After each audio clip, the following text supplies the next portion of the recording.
welcome to our channel Sibinov. Today we are here to discuss the chapter The French Revolution, which is one of the most important chapter of class 9th history. So let us begin with it. So as we all saw in the starting, the fort or the Bastille was stormed. But why was it stormed? So we are here to discuss the reasons behind storming of the Bastille. So the first topic we are going to cover now is French society during the late 18th century. In 1774, Louis XVI of Bourbon family ascended the throne of France. So he was 20 years old and he was married to an Austrian princess, Marie Antoinette. Upon his ascension to the throne, he found an empty treasure. But why did he found an empty treasure?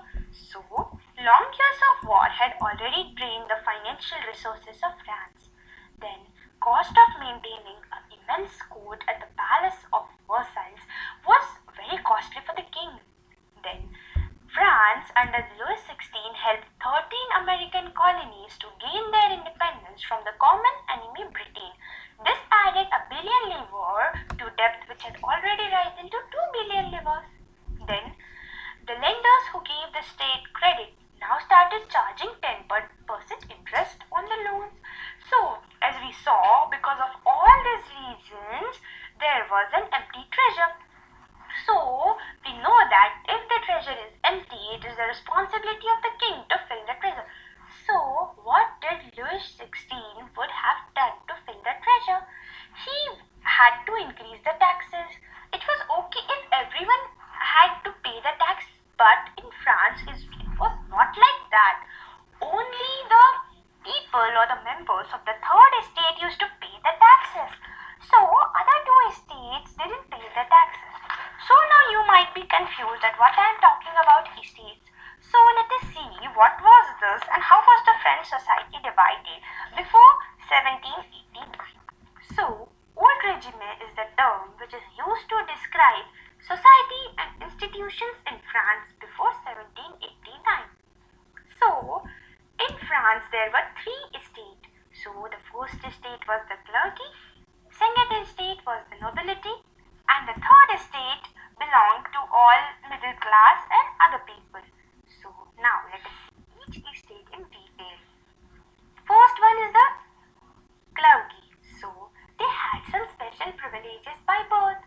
One of the most important privilege of it was the exemption from paying of the taxes to the state, which means that clearly from the three estates as we saw now, clergy didn't pay the taxes.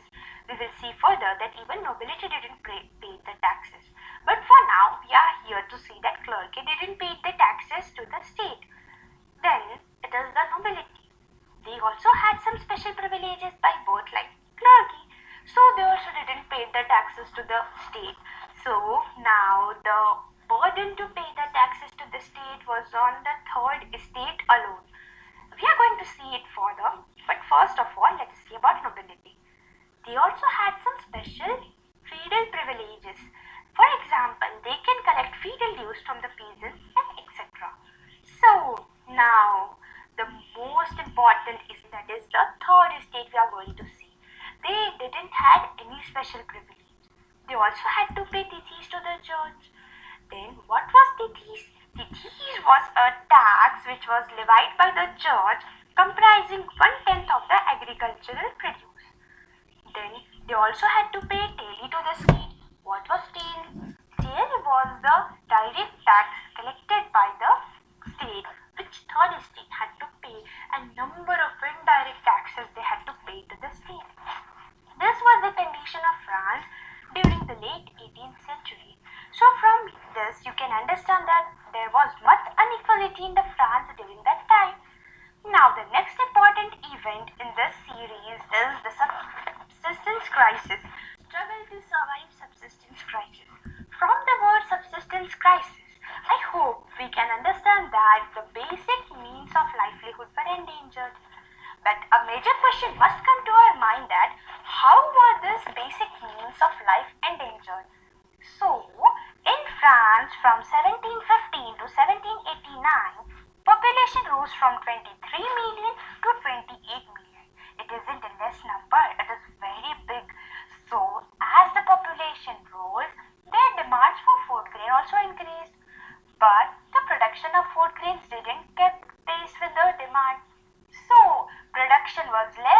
demand was more. So as the production was being less and less and demand was increasing, the prices of the grain rose rapidly. So many of the people were employed as laborers in the workshop, whose owners fixed their wages. But their wages were very less and the prices were rising rapidly. Their wages didn't keep pace with the rising prices. So gap between rich and poor widened. So we saw that how subsistence crisis had entered the France. Now the next important topic which we are going to see is a growing middle class and visage an end to the privileges. In the past, peasants and workers had carried out all the protest and even helped and supported in many of it. So, but this time they wanted to bring a change. So, peasants and workers lacked the means to bring a change in the society. So, what do you feel? Who would bring this change? This change which need to be brought was on the educated members of the third estate. So they were more prosperous, they were educated, they could understand and plan the actions more properly to bring the change and the revolution. So now we are going to see middle class. So who were middle class? They were the group of people who earned their livelihood by an expanding overseas trade. Manufacturing of goods such as silk and woolen textiles which were either exported or brought by the richer members of the society. Then they also included professionals like lawyers and administrative officials. They all were educated and they believed that no group should get any special privileges by birth. As just now we saw that if a person is born in clergy or nobility, he had some special privileges that he or she will not have to pay the taxes to the state. But if a person is born in third estate, he needs to pay taxes to the state. So this means that certain groups were having special privileges by birth. All this believe that education must be very important and believe that no group in society should be privileged by birth, as now we saw. And they also thought that a person's social position must depend on his merit. So now we are going to see the role of philosophers in France. Philosophers influence the thinking of people in France. But a question should arise in our mind that how did the philosophers influence the thinking of people in France? So let us see how did they influence the thinking of the people in France.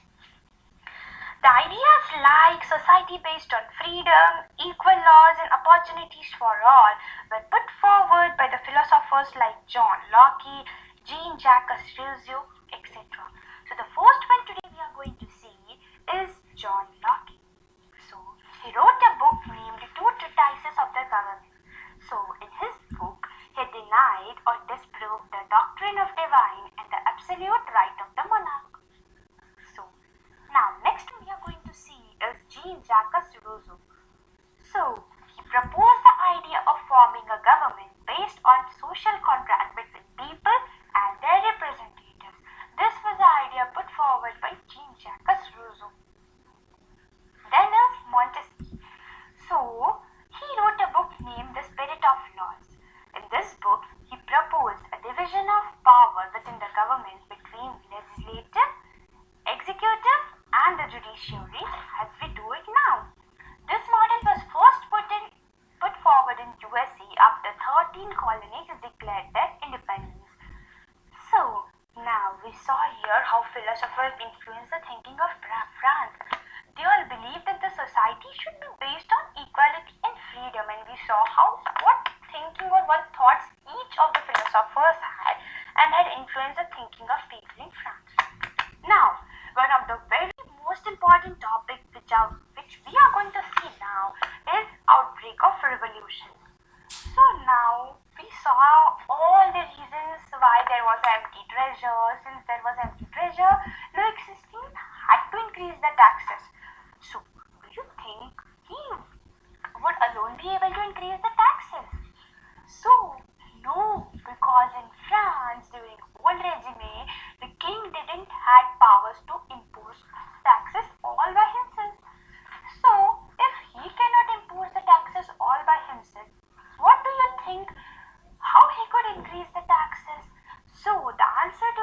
question is that he had to call a meeting of Estate Generals who then passed the proposal of new taxes. But the date when to call the meeting of Estate Generals could be decided by the king.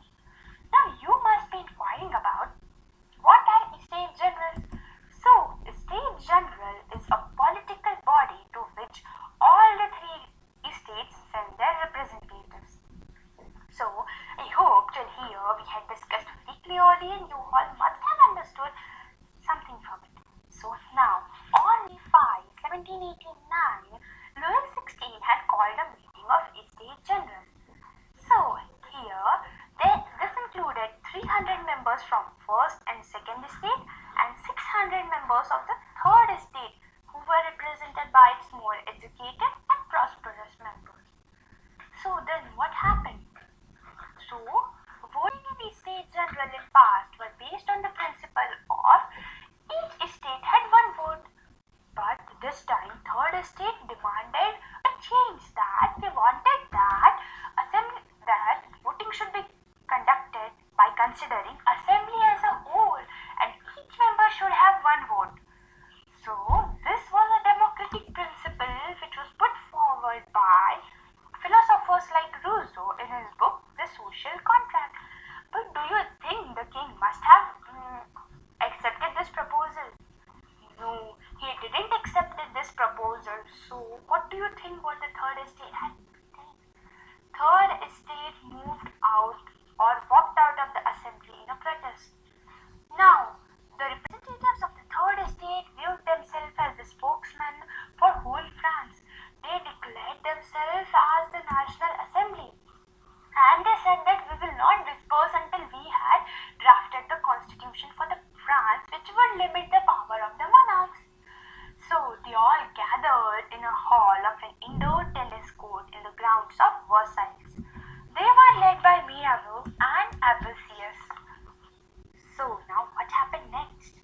Now, as the National Assembly was busy in drafting the constitution for France, the rest of the France was in turmoil. There was a very worse situation in the France. So what had happened? Severe winter had meant a bad harvest, so the prices of the goods rose very high. Then bakers exploited the situation by hoarding the supplies. Then women used to spend hours in long queues at the bakery and then stormed into the shop. Kings ordered the troops to move in Paris. So the crowd was so agitated that in a swift response they stormed the Bastille, and this was the reason for the storming of the Bastille. So in the starting of the chapter we had discussed that there was a question that why was the Bastille stormed. Now here we saw the reasons that why was the Bastille stormed. Because of all the reasons just now we saw here, the Bastille was stormed. So what do you think?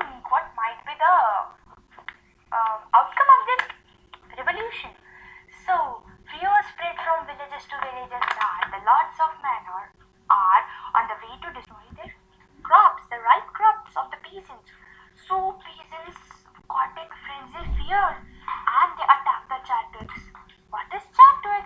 So Châteaux is castle or stately residence belonging to a king or a nobleman. Then peasants also looted the hoarded grains and burned the document containing the records of manorial dues. So now, what was the effect of the outbreak of revolution? First one, the most important was Louis XVI gave recognition to the National Assembly.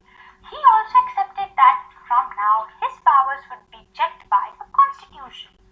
Then now, as he gave the recognition to the National Assembly, they also abolished the system of feudal obligations and taxes.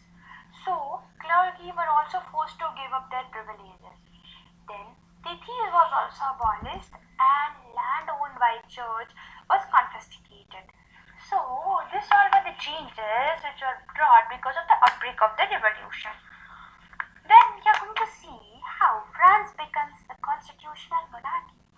National Assembly had completed the draft of the Constitution in 1791.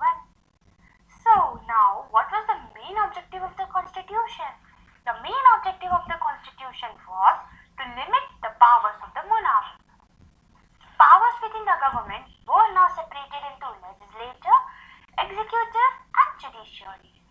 So now, how was National Assembly elected? So now we saw that National Assembly made the laws, but a major question is that how was the National Assembly elected? So in France, National Assembly was elected not through direct elections. They were elected indirectly. So citizens elected the group of electors, which in turn elected the members of the assembly. So this was a indirect elections took place. But do you feel everyone would have got the right to vote? No. Only the men above 25 years of age who paid the taxes equal to the 3 days' wages were given the status of active citizens. So they were given the right to vote. What about women and the other people? So women and the other men who didn't pay the taxes equal to the 3 days' wages were classified as passive citizens and they didn't have right to vote. Do you think it is equality? No, this was not a democratic principle, but it was followed in France during that time. Then the most important thing is the Declaration of the Right of Man and Citizen. So, rights such as right to life, freedom of opinion, etc. were established as natural and inalienable rights. These rights belong to every citizen or human being by birth, and it could not be taken away anyhow. Then it was the duty of the state to protect each citizen's right. So this was a very good initiative to the National Assembly. So now the next thing we are going to see is France abolishes monarchy and becomes republic. So the major point here is about the political clubs. So what were political clubs, who formed the political clubs, and many more questions we are going to discuss here now. So the first one is the people who wanted to discuss the government policies and plan their own forms of action formed the political clubs. Means the people who were interested in politics and wanted to plan their own actions, they formed the political clubs. So one of the most famous political club was the Jacobin. Jacobin got its name from the former convent of Saint Jacob. Now let us see a bit detail in Jacobin club. So members of Jacobin mainly belonged to less prosperous section of the society. Their leader was Maximilien Robespierre. Then they started wearing long striped trousers similar to those worn by dock workers. But why? Why did they did so? So they did so because they wanted to set them apart from the fashionable sections of the society, especially nobles who wore knee breeches. Then they came to be known as sans-culottes. What is the meaning of sans-culottes? Sans-culottes literally means those without knee breeches. As the members of Jacobins were not wearing knee breeches, they came to be known as sans-culottes. So we saw a detail about, a quick recap about the Jacobins, that their leader was Maximilien Robespierre. They belonged to less prosperous section of the society. They came to be known as sans-culottes. Okay, now let us move on. Now we are going to see about how France abolishes monarchy and becomes a republic. So in summer of 1792, Jacobins planned an insurrection of large number of Parisians who were angered by what? They all were angered by the short supplies and high prices of the goods. So they stormed the palace of Tuileries. Then they massacred the king's guard and held king as hostage for several hours. Then assembly voted to imprison the royal family. Then now here all men of 21 years and above got the right to vote irrespective of their wealth or any status. Here it was a very important democratic principle that right to vote everyone got here. All men got. Then the newly elected assembly was called as convention. Now monarchy was abolished and France was declared as a republic. Here all men of 21 years of age and above got the right to vote, but there is no mention of what happened of the women. They didn't got the right to vote here, so it was not a completely democratic principle. But at least before all other means the less prosperous section of the society didn't have the right to vote, but at least now in France, 20 means all men above 21 years of age had the right to vote. Now we are going to see about Reign of Terror. So, as the newly elected assembly was known as Convention, so it was formed of the Jacobins. Now, there was the leader named Maximilien Robespierre. So, during his reign, which is from 1793 to 1794, is referred as Reign of Terror. So, why would it be called as Reign of Terror? It was called Reign of Terror because Robespierre followed a policy of severe control and punishment. All those who were seen as enemy of republic, may it be a politician, may it be his own party members, everyone whom he saw as the enemy of republic were arrested, imprisoned and tried by the Revolutionary Tribunal. So, if they were found guilty, they were guillotined. What means guillotine? Means guillotine is a device consisting of two poles and a blade with which a person is beheaded. So you can see how much severe control and punishment policy he had used here. Now, how did Maximilien Robespierre took steps to build equality in French society? He rationed the meat and the bread. Then he placed the highest ceiling on prices and wages. Then peasants were forced to transport their grains to cities and sell it at a price fixed by the government. Then use of more expensive white flour was forbidden. Everyone needs to use equality bread, means a loaf made up of whole wheat.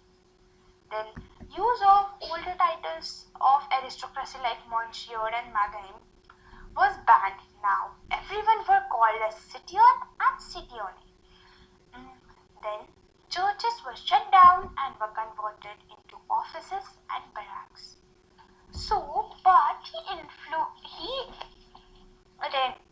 pursued his policy so relentlessly that even his supporters began to demand a moderation. So finally he was convicted by the court in July 1794, arrested and on the next day sent to guillotine. Now what happened? Jacobins government had won. So what do you think? What must have happened in France? So now it gave a chance for the wealthier middle class to seize the power. So as the wealthier middle class had seized the power, they introduced a new constitution. This constitution didn't give right to the non-propertied sections of the society. Means again, the people who were having wealth, who were wealthy, were only given the right to vote. Then they provided for the two elected legislative councils. Then they appointed directory. What is directory? Directory is an executive made up of 5 members.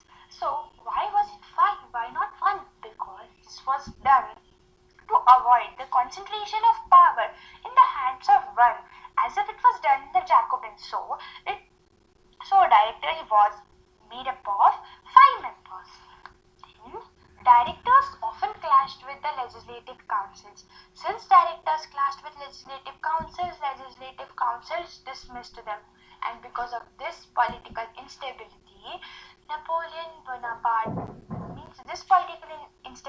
gave a pathway for Napoleon Bonaparte to rule the France. So it was about a directory rule France. Now we're going to see about, did women had a revolution? So what do you think? Till now we had seen there was never the mention of women in any of the revolutions or any of the activities took place in France.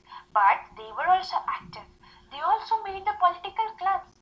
So the two most famous women's political clubs were the Society of Revolutionary and the Republican Women. So what were the demands of women's political clubs? They demanded that they should get equal political rights. They demanded right to vote. They wanted to be elected to the assembly and hold political offices. These all were the demands which women wanted. Then, what were the steps taken by the revolutionary government to improve the condition of women? So, with the opening of state schooling was made compulsory force them into a marriage against their will. Then, marriage entered into a contract which was registered under the civil law. Divorce was made legal and could be applied by both men and women. Then, they could train themselves for jobs and start small shops or run small businesses. So, this all were the steps took by the revolutionary government. But women's struggle for equal political rights continued. During the reign of terror, the new government had placed the ban on the women's club and their political activities. Finally, they had to fight much for the equal voting rights and equal wages for almost next 200 years in many countries of the world. But finally, women got the right to vote in 1946 in France. So now the next topic we are going to see is the abolition of slavery. So here we are going to see about abolition of slavery, but a question should arise that how it could be abolished means, first of all, why was the slave trade introduced? Why was slavery introduced in France? So Europeans didn't wish to work in a distant land.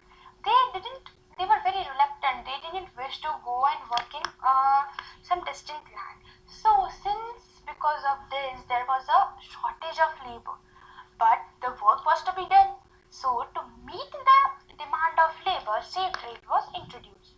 Now, slave trade was a triangular trade between Europe, Africa and America. So, the traders sailed from Nantes or Bordeaux in France to the African coast. Here they brought slaves from the local chieftains, packed them into ships. Then from here they carried them from Atlantic to the Caribbean Sea for almost 3 months long voyage. Then here they were sold to the plantation owners. So in this way it was a triangular trade between Europe, Africa and America, and so because of this trade the port cities like Nantes and Bordeaux had flourished very much. But do you think it was really so? It means the condition of the workers, means the slaves, was really not well. So that means the government must have took some steps, but National Assembly had held long debates about whether the rights of men and citizens should be extended to all French subjects including the colonies. But they didn't pass any law. Why? Why they didn't pass any law? They didn't pass any law because they feared the opposition from the businessman whose income depended on the slave trade. So they didn't pass any law. Means National Assembly had always had long debates that should the laws, means the rights of men and citizens, should be extended to all, but it never passed any law because of the feeling the opposition from the businessmen. Then convention finally legislated to free all the slaves, but it was reintroduced by Napoleon after 10 years. So it was only for the 10 years for the time where the slavery was abolished. But however, slavery was finally abolished in French colonies in 1848. Now, the next and the one of the important topic is the revolution and the everyday life. So we know as the government changes, as the politics changes, it affects the life of the people, the lifestyle, the way they live, and all the things. So in France also it was seen, means the changes were seen. So one of the most important was censorship was abolished. Before the revolution, before the storming of Bastille in summer of 1789, in old regime, all the written material and the cultural activities, may it be books, newspaper, plays, etc., it could only be published if it was verified and approved by the censors of the kings. So it was not the freedom of speech and expression, but with the Declaration of Right of Man and Citizen, the people got the freedom of speech and opinion. This means that now the people could express their own views. So with this there was a freedom of press. Freedom of press means what? Means the opposing views of an event could easily be expressed. Then the towns flooded with pamphlets, books, etc. Then they all discussed about the events taking place in France and the changes. Then plays, songs, etc. attracted a large number of people. So this all was the change brought due to the revolution in the everyday life of the people. Now we are going to see about Napoleon Bonaparte. In the topic directly ruled France, we saw that because of the instability in France, it gave a chance for the military dictator Napoleon Bonaparte to take the throne of the France. So he crowned himself as the Emperor of France in 1804. So now he set to conquer the neighboring European territories and placed his family members there. He saw himself as the modernizer of Europe. So he brought many laws like protection of private property and uniform systems of weights and measures. Then people saw him as a liberal who would bring them freedom. But soon his armies came to be viewed as an invading force. Finally, he was defeated at Waterloo in 1815. Even though after his defeat, the ideas in the his ideas of liberty and modern laws were still present in the France. Then ideas of liberty and democratic rights were the most important legacy of the French Revolution. This spread from France to rest of the Europe during the 19th century, where feudal systems were abolished. Colonized peoples revoked the ideas of freedom from bondage into their movements to create a sovereign nation state. Tipu Sultan and Ram Mohan Roy are the two examples of individuals who responded to the ideas of coming from the revolutionary France. So, dear friends, we saw about the chapter, the French Revolution. Here we covered all the topics, and I hope you had understood it very nicely.